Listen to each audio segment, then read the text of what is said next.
Utatoka kwa furaha na utaongozwa kwa amani.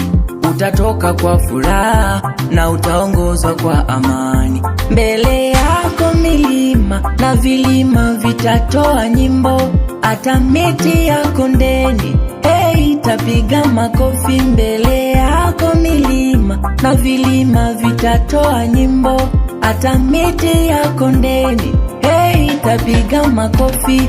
Milima ndio vikwazo vinavyokukabili, vilima ni matatizo yanayokuathiri.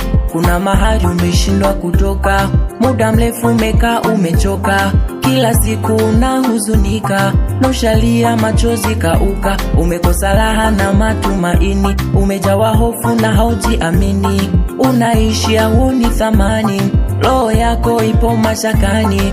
Ujivike ngao ya imani, utayali uweke moyoni, utashinda siku ya jaribu na utatoka kwa furaha.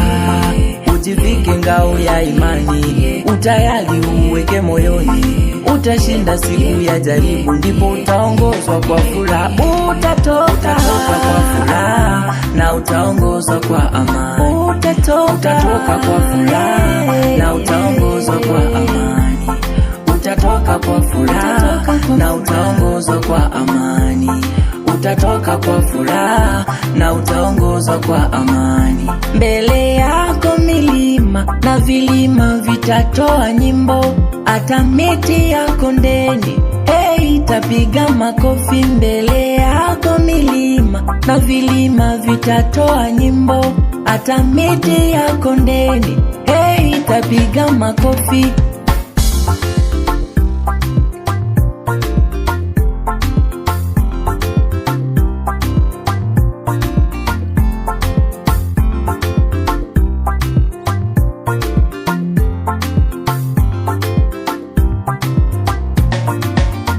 Na inawezekana po ulipo umekwisha jikatia tamaa, na unajitazama kama kopo, kisa uwezi tena kusimama.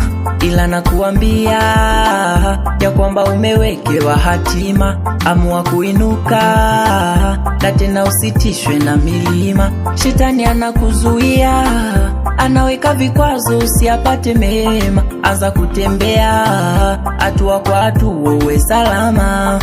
Ujivike ngao ya imani, utayali uweke moyoni, utashinda siku ya jaribu na utatoka kwa furaha. Ujivike ngao ya imani, utayali uweke moyoni, utashinda siku ya jaribu, ndipo utaongozwa kwa furaha. Utatoka kwa furaha na utaongozwa kwa amani. Utatoka kwa furaha na utaongozwa kwa amani. Na tena utatoka kwa furaha na utaongozwa kwa amani. Utatoka kwa furaha na utaongozwa kwa amani. Mbele yako milima na vilima vitatoa nyimbo, hata miti ya kondeni itapiga makofi. Mbele yako milima na vilima vitatoa nyimbo, hata miti ya kondeni itapiga makofi.